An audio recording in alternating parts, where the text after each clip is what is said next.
unfold.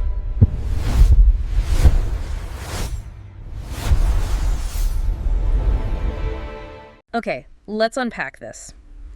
For 100 years, the discovery of Tutankhamun's tomb, 𝐏𝐒𝐃𝐂𝐂, has been split in our collective imagination. On one side, you have the historical record, the stunning materiality of the most intact royal burial ever found. And on the other side? But on the other, you have this incredibly persistent cultural shadow. The curse of the pharaohs. It's the ultimate bifurcation of history, isn't it? The discovery in November 1922 was a watershed moment for archaeology, yet its legacy is so often filtered through the lens of, well, sensationalism and tragedy. Right.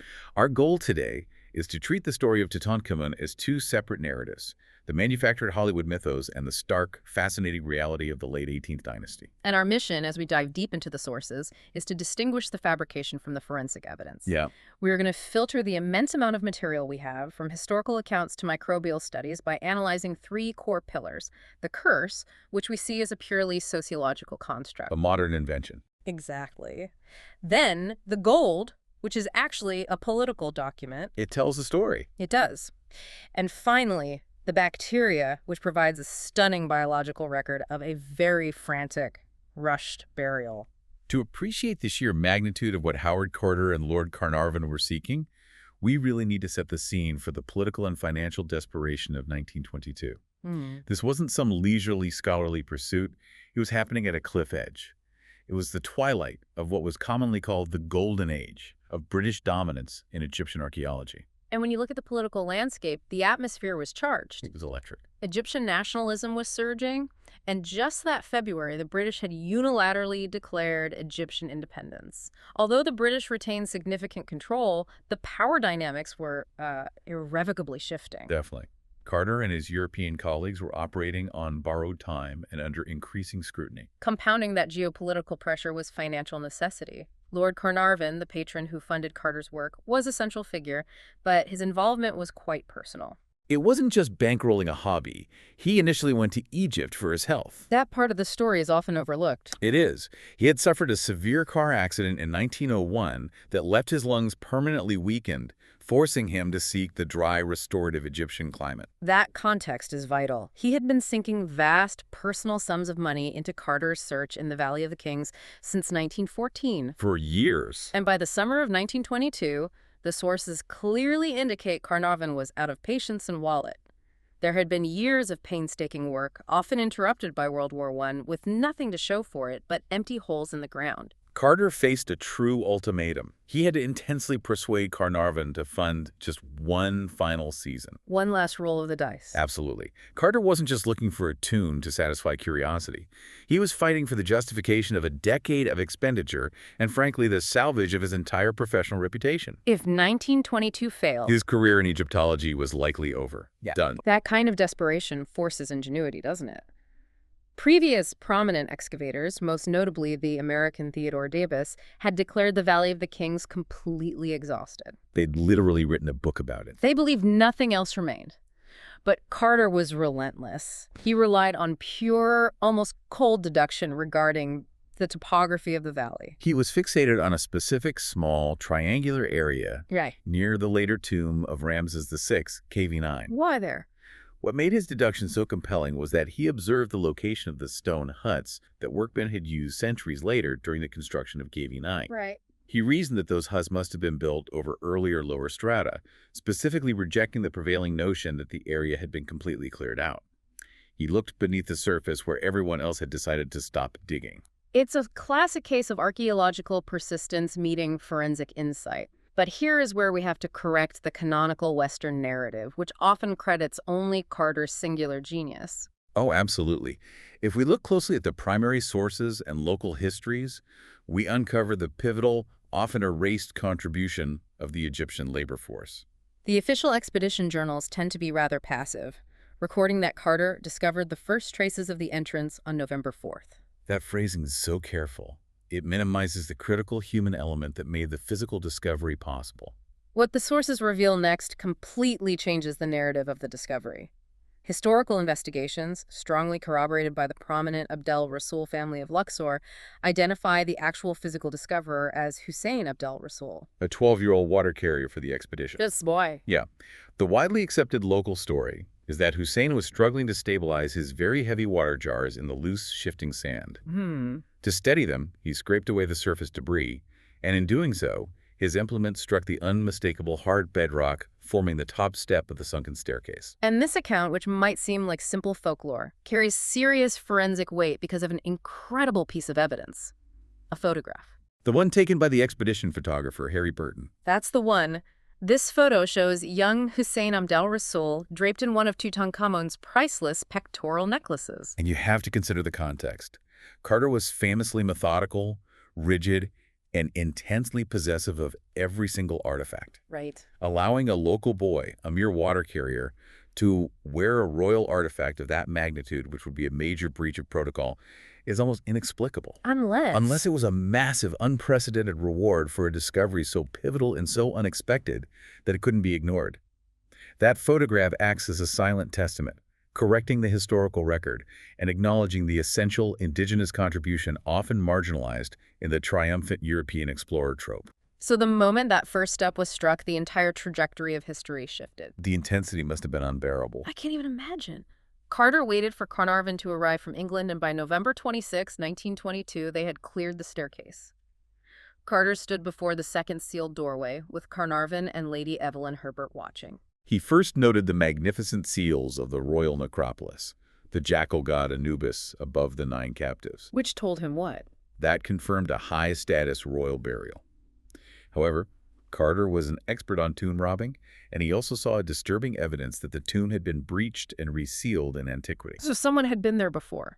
The original seals had been broken, and then replacement seals were applied. This suggested ancient robbers had gotten in, but perhaps had been repelled or had not successfully emptied the contents. When Carter made that small preparatory breach in the upper left-hand corner and inserted the candle to test the air, his journal records crucial atmospheric data that we often forget. We do. He recorded a distinct rush of hot air escaping from the chamber, causing the flame to flicker violently. And that rush of warm air escaping is scientifically profound. It means the tomb had achieved a perfect hermetic seal, maintaining a temperature and pressure differential with the outside world for over 3 millennia. That escaping air, which had been trapped since the 18th dynasty, effectively carried the scent of the past, preserving the tomb's biological stasis until that precise second. And then, the words that instantly became immortal. Carnarvon asked the question we all wanted to ask: can you see anything? And Carter delivered the most famous understatement in history. Yes, wonderful things. What he saw in the flickering light was not an orderly museum exhibit, but a chaotic, strange, and wonderful medley of couches, dismantled chariots, alabaster vases. And the immediate overwhelming glint of gold. It signaled immense wealth, but also, and this is key, frantic disorder. That spectacular physical reality was instantly overshadowed by the social and cultural start of the myth. Part 1, the curse, a purely sociological construct, began not with ancient magic, but with very modern media rivalry and financial calculation. If we connect this back to the geopolitical picture, the sheer scale of the finding meant that global media attention converged on Luxor instantly. This presented Carnarvon with a severe financial problem. How to recoup the decade of staggering expense he had incurred funding Carter. He decided on a controversial solution.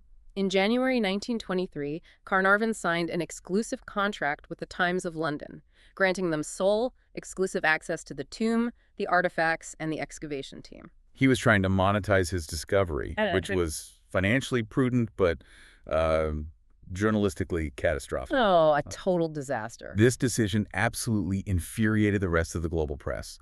Highly influential correspondents from papers like the American New York World and the British Daily Mail were stuck in Luxor, barred from the site, and starved of facts. And these were massive publications demanding sensational copy, and they were getting nothing but official silence, needed a powerful narrative. And the supernatural offered the perfect angle. Exactly. And the sources pinpoint Arthur Weigel, an established, distinguished Egyptologist who was reporting for the disgruntled Daily Mail, as the patient zero for the curse legend. Weigel was deeply incensed by the exclusive, viewing it not just as bad journalism, but as a disrespect to the profession. So he had a personal stake in it. He did. The famous quote originated during a ceremonial viewing of the tomb.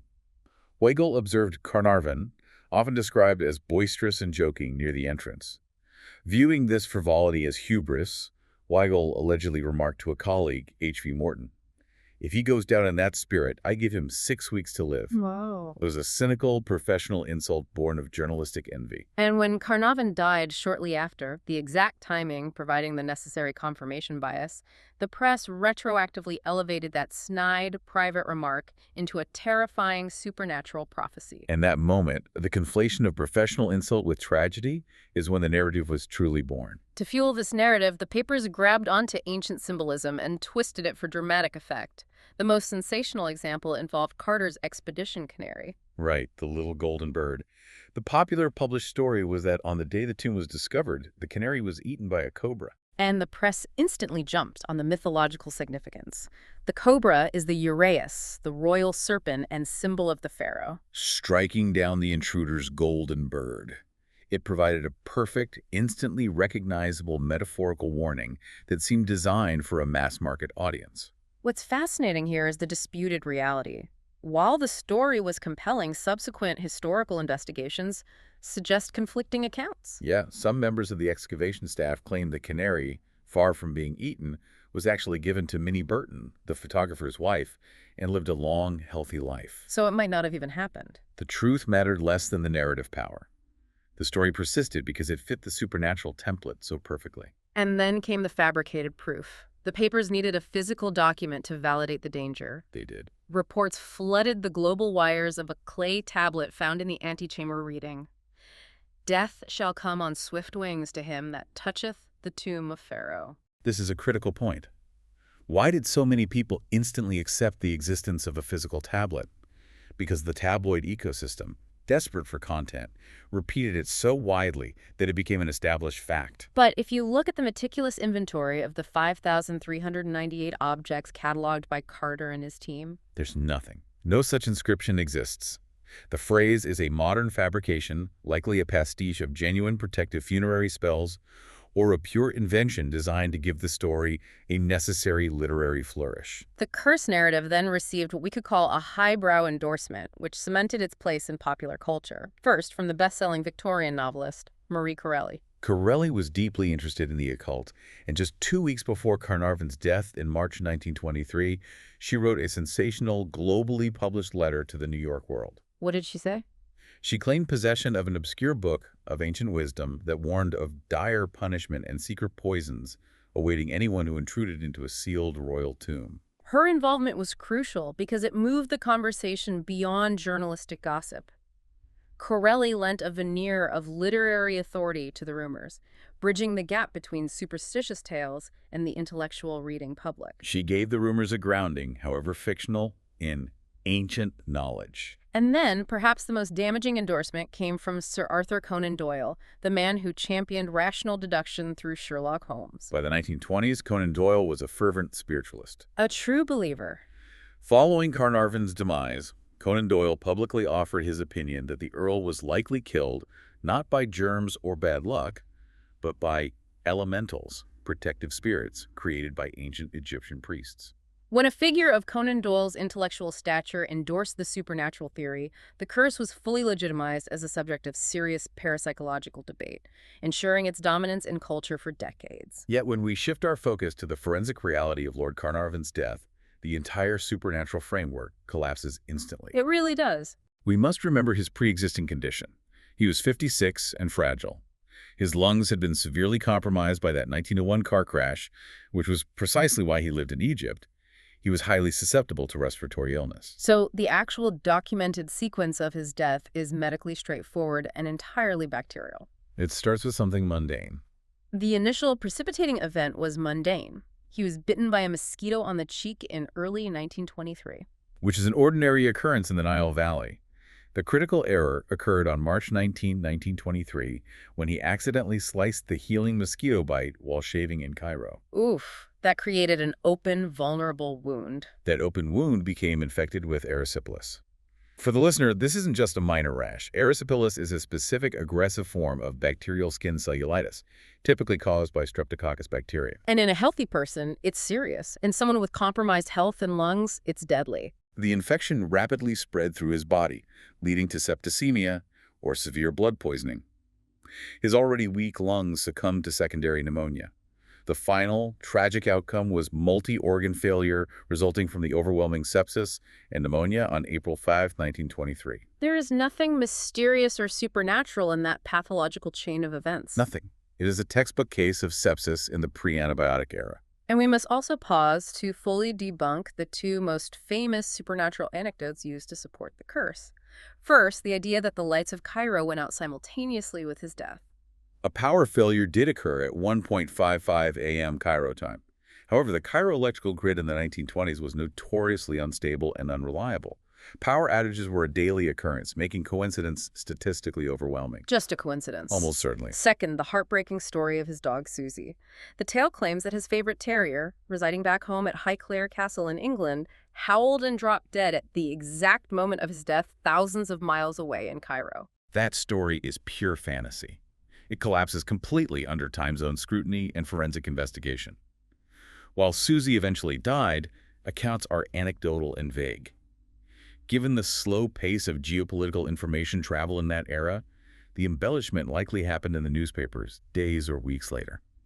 Looking at the meta-narrative, the most robust scientific rebuttal to the curse is the statistical analysis of survival rates. In 2002, a study published in the prestigious British medical journal by Mark Nelson examined the cohort of 44 Westerners who were present during the excavation and had documented exposure to the tomb. And the findings were a sledgehammer to the legend. Completely. The study found absolutely no statistically significant difference in life expectancy between those exposed to the tomb, mean age of death, 70 years, and a control group, mean age of death, 75 years. And a 5-year difference is well within normal statistical deviation, especially considering age and general health variations. And the ultimate, irrefutable counter-evidence is the survival of the men and women who had the highest direct exposure, the people who actually violated the tomb's sanctity. Howard Carter, the man who physically broke the seals, lived another 16 years, dying at age 64 of lymphoma, which is an unrelated cancer. Arthur Mace, the archaeologist who worked closely on the dismantling and cataloging, survived 5 years,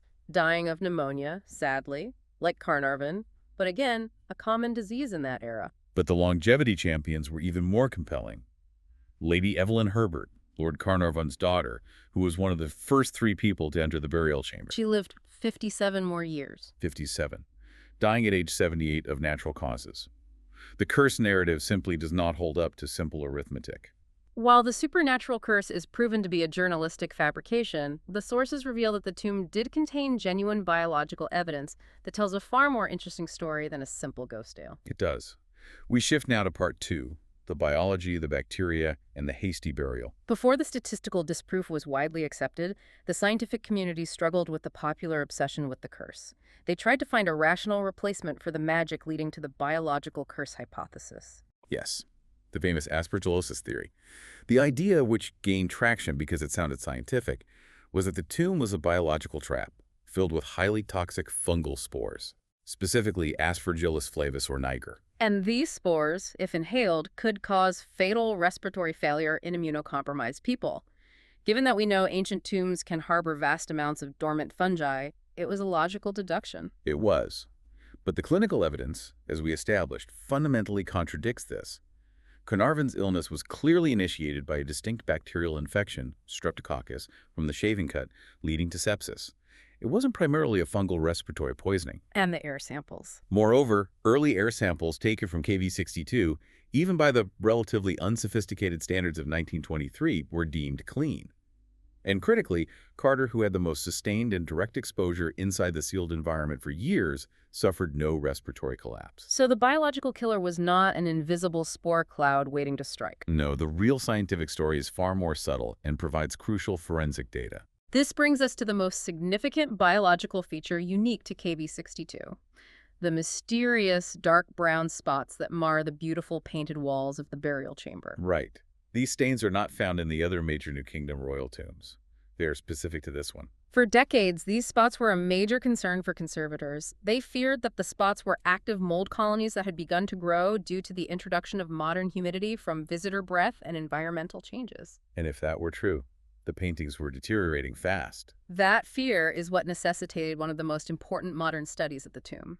The Getty Conservation Institute, the GCI, in partnership with Harvard, conducted a comprehensive molecular analysis on the spots in 2011. They used state-of-the-art DNA sequencing and chemical analysis on tiny swabs taken directly from the stains. And the findings were definitive. They provided a stunning piece of forensic proof regarding the tomb's history. First, they established the status. The spots are dead. Completely dead. They contain no active microbial life and have not changed, grown, or propagated since they were first photographed by Burton a century ago. They are chemical remnants, the ghosts of microbial life past. And the chemistry revealed exactly what those ghosts were made of. The analysis showed high concentrations of malic acid and melanins. And melanins, in this context, are the characteristic dark pigments and byproducts left behind by fungal and bacterial metabolism when the organisms die. So what's fascinating here is the origin timeline. The presence of these complex metabolic byproducts indicates that the fungi and bacteria bloomed not recently. But when the plaster and paint were still wet and fresh, the microbes needed ample moisture to flourish. And that moisture only existed right after the tomb walls were painted. So let's pause on that finding because the implication is immense. It's huge. If we connect this to the bigger picture, the biological evidence of these dead brown spots provides irrefutable forensic proof of a hasty burial. It's a prominent biological timestamp. Absolutely.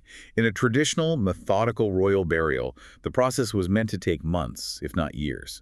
The walls would be plastered, painted, and allowed to dry completely, a process known as curing, before the king was placed inside and the tomb sealed. But that's not what happened here. Not at all. The fact that the hermetic seal trapped high humidity and allowed these microbes to flourish proves the tomb was sealed too soon. The environment became a temporary humid incubator where the fungi grew rapidly until they consumed all the available oxygen, dying out and leaving behind those permanent melanin stains. These stains are essentially a permanent record of a catastrophic scheduling error. This microbiological data corroborates the historical theory that Tutankhamun died completely unexpectedly, likely requiring an emergency burial. The mandatory 70-day mummification period was clearly insufficient time to properly prepare and decorate a monument befitting a king. So 𝐏𝐏62 was, as the biologists now confirm, a rush job. A total rush job. It was likely a private, pre-existing tomb that was quickly commandeered and adapted in a frantic emergency. The necessity of that frantic, rushed burial begs the ultimate question. Why did this young king die so suddenly? For decades, the public believed in assassination, fueled by those early X-rays showing a bone fragment in his skull. Now we turn to part 3, the king forensic reality of frailty. That early theory from the 1968 X-rays, which suggested a sharp object had struck the back of the skull, completely dominated the popular imagination. It did. It fueled the idea of a fatal blow to the head, suggesting murder or execution at the hands of a rival court faction. But modern medical technology has systematically debunked this dramatic scenario. The 2005 CT scan was transformative. By creating detailed cross-sections, the scan clearly showed that the bone fragment in the skull was loose. Critically, it was not accompanied by any internal hemorrhaging or any signs of bone healing. And this negative evidence is key. If the fragment had caused the death, there would have been signs of injury or response. Instead, the finding suggests the fragment was dislodged post-mortem, likely during the very rough extraction of the famous golden mask by Carter's team, or during the embalming process itself. The murder theory, while dramatic, simply doesn't stand up to modern forensic rigor. Instead, the CT scan and the subsequent 2010 DNA analysis presented a far more tragic but scientifically robust picture of a young man plagued by severe chronic health issues rooted in his lineage. This raises an important question about the human cost of divine monarchy. The DNA analysis confirmed what had been suspected based on the Amarna period. Tutankhamun was the product of a highly refined, yet deeply damaging incestuous union. His parents were full brother and sister. Akhenaten and the unidentified body known only as the younger lady. This deliberate inbreeding was designed to keep the royal bloodline pure, but it came with severe genetic consequences that left the young king profoundly frail. He suffered from cholera disease II, a painful bone necrosis that affects the feet, and critically, a severe club foot, or equinovarus, on his left side. We know the extent of his mobility issues from the contents of the tomb itself. The catalog is striking. 130 walking sticks were found. And many showed obvious signs of wear, confirming he struggled to walk for most of his short life. He was not the athletic, conquering pharaoh often depicted in stylized art. He was a young man in constant pain. Beyond these congenital defects, the DNA confirmed he was battling a major chronic disease that would have seriously compromised his immune system. He tested positive for DNA from Plasmodium falciparum. Which is? For those unfamiliar, P. falciparum is the parasite causing the most severe and lethal form of malaria. This suggests he suffered from repeated, debilitating attacks of a high-grade fever that would have left him perpetually weak and immunosuppressed, essentially setting the stage for disaster. So we have a frail, immunocompromised teenager struggling with painful bone disease and severe mobility issues. The final piece of the puzzle, identifying the immediate mechanism of death, comes back to the 2005 CT scan. The scan identified a severe compound fracture in his left femur, the thigh bone, just above the knee. And a compound fracture is particularly dangerous because the bone pierces the skin. The ragged nature of the break suggests a significant catastrophic accident. Perhaps a bad fall while using a cane, or a non-chariot-related incident, since his ability to ride is dubious due to his foot. The crucial piece of evidence that locks in the timeline is the presence of embalming resin found inside the fracture site. Which means what?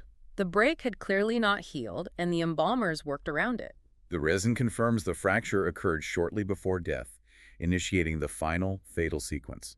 In the pre-antibiotic environment of the 14th century BC, especially for a king already fighting genetic disorders and chronic malaria, that open wound would have become rapidly and severely infected. The ultimate tragic cause of death was, therefore, sepsis, the perfect storm. Underlying weakness, a catastrophic accident, and secondary infection that overwhelmed his profoundly compromised system. The young king died of a common preventable infection, amplified by centuries of royal inbreeding. What's truly compelling here is the tragic symmetry.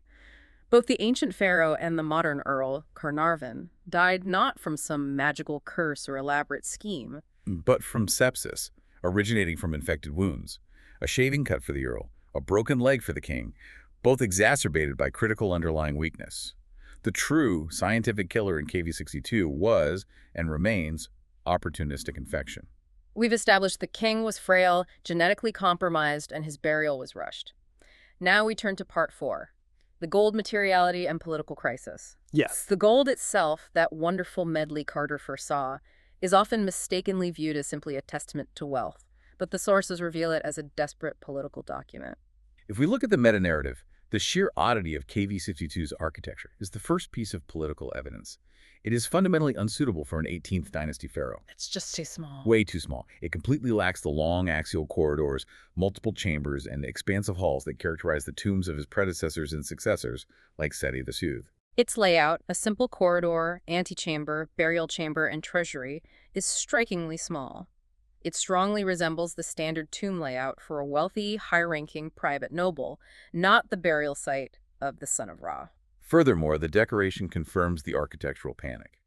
Only the burial chamber is decorated with murals. The antechamber and other storage rooms were left with bare, rough-cut walls. This lack of artistic completion provides forensic evidence consistent with the microbiology we discussed, extreme haste.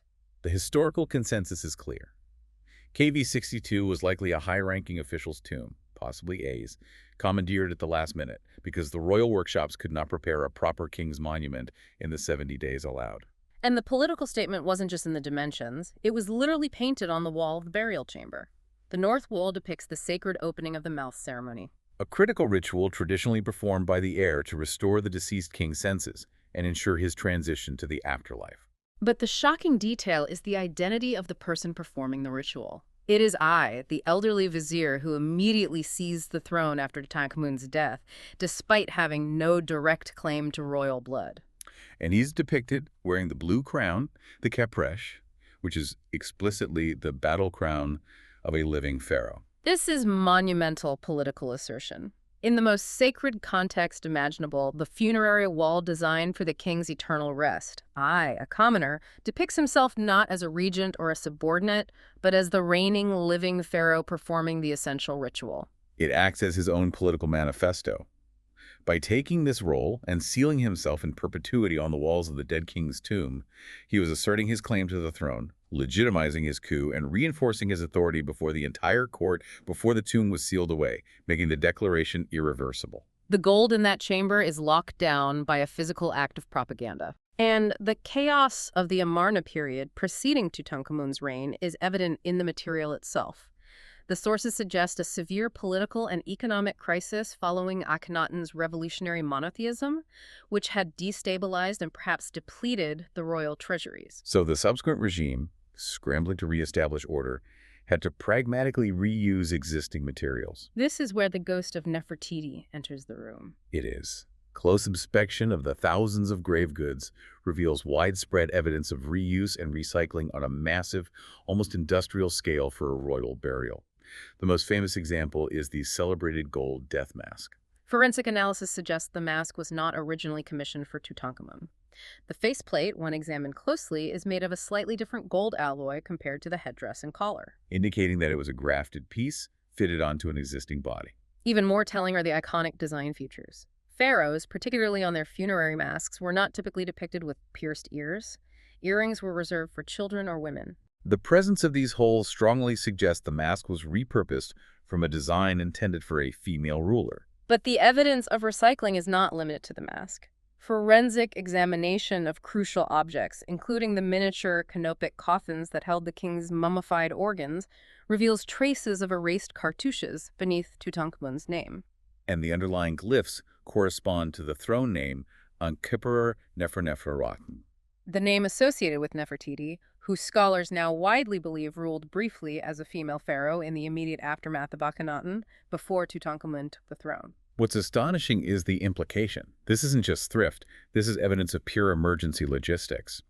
The regime, desperate to provide the boy king with a royal burial within the 70-day window, had to scramble to utilize magnificent funerary equipment already manufactured, most likely for Nefertiti's own delayed burial. The gold of 𝐏𝐃62 is ultimately a physical record of political survival and total desperation. So what does this all mean? We've taken the most famous archaeological discovery in the world and filtered it through historical records, forensic pathology, and microbiology, and we've shattered the simple story of a rich boy and a magic curse. The tomb's true secrets are not supernatural, but a compelling, intricate synthesis of political panic, biological vulnerability, and ultimately deeply human failings. The three pillars we analyzed, the curse, the bacteria, and the gold, reveal a single, consistent reality. They do. The myth, the curse, dissolves entirely under media analysis and statistical scrutiny. It was a fabrication born of a media war fueled by the Times exclusive and the public's thirst for spiritualism in the 1920s. And Lord Carnarvon died of sepsis, not sorcery, a medically sound tragedy. The biology, the bacteria, provided the most objective timestamp. Yeah, the dead brown spots on the walls, full of fungal byproducts, proved the tomb was sealed while the paint was still wet. Irrefutable evidence of a frantic, rushed burial necessitated by the king's premature demise. And the materiality, the gold, confirms the political chaos. The small size, the lack of decoration, the blatant propaganda wall featuring "I" in the living pharaoh's crown. And the extensive recycling of goods, likely from Nefertiti, all testifying to the desperate political scramble for power and emergency logistics surrounding the succession. The real story is far more compelling and human than the Hollywood version. It is the story of a frail young boy, genetically broken by his lineage and felled by a catastrophic accident and resulting infection, whose sudden death triggered a political vacuum. This vacuum forced a hasty, inadequate burial, which paradoxically, because of its very inadequacy and haste, preserved the tomb intact enough to become the most famous, yet historically atypical, burial in the Valley of the Kings. The ultimate irony of Tutankhamun's tomb is that the profound haste meant corners were cut in the most sacred provisions. The tomb was structurally inadequate and the grave goods were reused. This raises an important, provocative question for you, the listener. If the pharaohs truly believed in the power of the afterlife and the absolute necessity of preparation for eternal rest, does the curse narrative persist today only because we, the modern observers, are subconsciously projecting our own fear and distrust onto a royal dynasty that showed such shocking disrespect and lack of preparation for their own king's eternal rest? Perhaps the true curse wasn't magic, but the political and logistical failure itself.